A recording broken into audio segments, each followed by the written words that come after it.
We're giving you an overview of the FOA. We'll talk through reactor upgrades as well as general scientific infrastructure. We do have some changes for you this year in terms of the opportunity. We will once again offer you the ability to link your R&D application with a general scientific infrastructure application, and we'll then talk briefly about the process, tools, and submissions. Again, if you have questions during this portion of the webinar, asking questions is consistent with our morning effort. You can use the tools offered by GoToWebinar. We'll try and answer those as best we can on the fly. Anything that is specific to your individual circumstance or eligibility, please do ask that offline. We'll be happy to provide an answer to that. We do want the global opportunity to be offered for more general questions. This is offered concurrent with the R&D application. We want you to be able to see all of the opportunities that are before you in terms of solicitations. This presents all the opportunities at once, allows us to integrate deadlines. This year we will be having a deadline that is different for R&D and infrastructure, something that many of you requested last year, as that was a little bit overwhelming for some of your OSPs. So we have done that for you. This will allow you the opportunity to maximize your research dollar and gain the most benefit for it.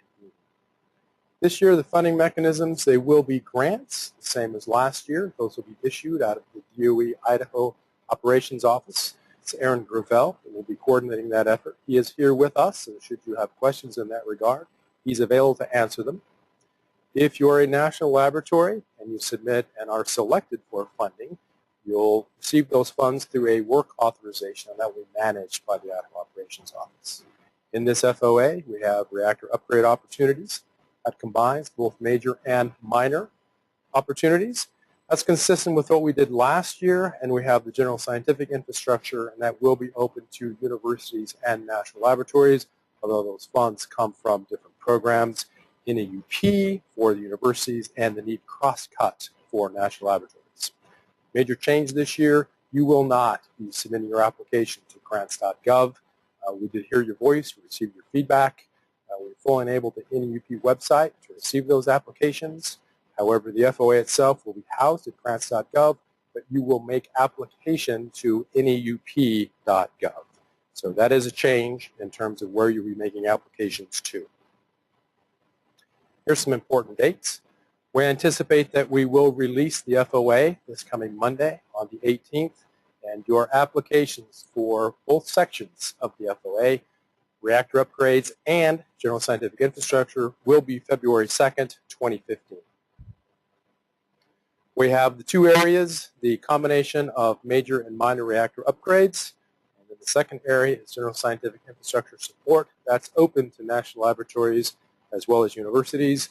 And again, if you are applying for a major reactor upgrade, you must have a reactor that is fueled through the Department of Energy. Here's some important changes and updates for this year. National laboratories have one combined section for all of the need cross-cut areas. In the past, we had two. There is only one area this year. National labs can submit a single application to this area. That's consistent with our rules for the universities. However, if you link your GSI application to a current R&D application, you may submit as many applications as you would like. This change fully equalizes the GSI submittal eligibility between universities and national laboratories. This is also a very important change in terms of an eligibility restriction. Academic institutions may be ineligible if they have a no-cost time extension for an existing infrastructure project. Eligibility to submit will be reviewed on a case-by-case basis. We understand and realize that a lot of these actions are procurement heavy and intensive, and you have done everything that is needed to do, except for perhaps make payment or receive the final piece of equipment. We don't want that to stand between you and an infrastructure application. So we will be reviewing those on a case-by-case basis, but for the first time, we do have an eligibility restriction in terms of a no-cost time extension for an existing project. So please do be cognizant of that and call with questions. Here's some policy reminders. You may submit multiple applications, but all applications, with the exception of one, must be tied to an R&D application. That's true for both academic institutions as well as national laboratories. Industry is ineligible to compete for any infrastructure upgrade. DOE-fueled education and research reactors are the only reactors that are eligible for university reactor upgrades. Institutions are responsible for not exceeding the submission limit.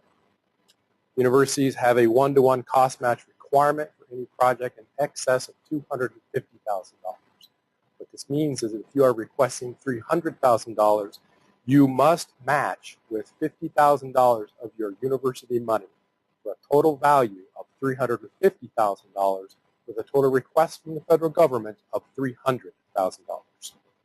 National laboratories may compete in the NEET crosscut section.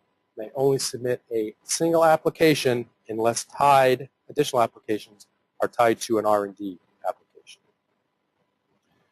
We expect that for reactor upgrades, the maximum individual award may be $3 million, but we expect awards in the range of $250,000 to $1.5 million, $250,000 to $1.5 million. And we do anticipate to award some smaller awards pending the applicant pool. The period of performance is 1 year. As you go forward, do be cognizant of the NCE eligibility restriction. Only educational reactors fueled by DOE are eligible. We can't state that point strongly enough.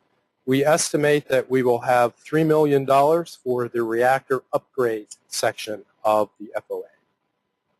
For the general scientific infrastructure, our maximum award per individual would be $2 million. We anticipate that we would have awards more in the $250,000 range.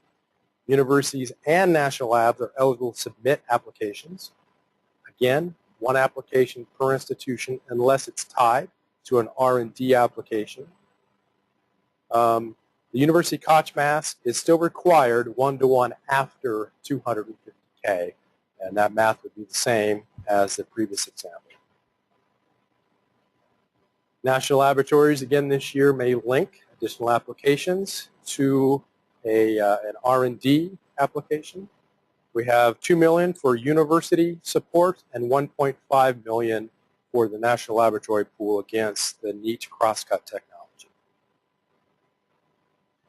I want to help clarify on cost sharing and cost matching, since we've had that question numerous times in the past. Cost sharing, although encouraged, is not required. If you cost share an application, the federal government does not provide matching funds. If you cost match an application, the federal government does provide matching funds, and cost match is required on applications over $250,000 on a dollar per dollar basis. And again, we anticipate that for our GSI, the award range is around $250K. A few more words on linking your R&D with GSI. These slides will be consistent with the overview we had for R&D. So for those participants of the webinar who didn't join us for that opportunity, I'll cover this now. We do have a separate FOA out for our R&D. That is FOA 1129. That seeks applications from U.S. universities, national laboratories, and industry for research and development, as well as NSUF access and affiliated supports. We offer this linkage because it enables and maintains DOE's mission focus on purchasing equipment with these dollars. It also provides the ability of our researchers to coordinate and enhance the research application, such that you would have additional opportunities, perhaps more opportunity to spend money on the research instead of purchasing the equipment. Again, it does come with some peril. If you have a linked application, both applications must be successful in their individual review pools to be funded. If either the R&D or the infrastructure application is not successful, neither will be funded. If you have an ineligible R&D application that is linked to your GSI application will be unallowed. So do be careful how you make those associations. You'll simply need to enable a radio button to let us know that it is a co-join proposal. The same mechanism will be in place for those proposals that are seeking NSUF support as well. That was a question that came up in our R&D webinar this morning. You will be predicated on both reviews being successful. Please don't forget that point. I can't emphasize that enough. For the process, tools, and submissions, we've had slight changes in our review criteria. Please do read these thoroughly. We have updated and reflected them to catch the differences between national laboratories and universities. So where a national laboratory application under use would not be held to the same type of student involvement, we have maintained those words for our academic institutions. So this and additional review information can be found in the FOA. You'll find these both for our academic as well as the national laboratory participants. We do panel review all of these with a panel of no fewer than 5, which will always be 3 academic peers and at least 2 federal relevancy reviewers. The university GSI review process is the same number of reviewers, same type of panel, although it will be different individuals than the panel that's used for the universities. And again, it will be the use section that is most updated in terms of the review criteria. Do keep those in mind, as well as the relative weighting when writing your application. That's perhaps the thing that will go the farthest to ensuring your success. So these would be the National Lab review processes and criteria. So this is consistent with what we've said before. You can review those in the FOA so that you fully understand what those criteria are and how you'll be held to them. Contact information for this FOA, it is the same as the R&D FOA with the few changes that will be listed here. Please submit your questions to neup@inl.gov. You can find a Q&A section on our website at neup.gov. Procurement questions should be directed to Aaron Gravel, whose contact information is on your screen now.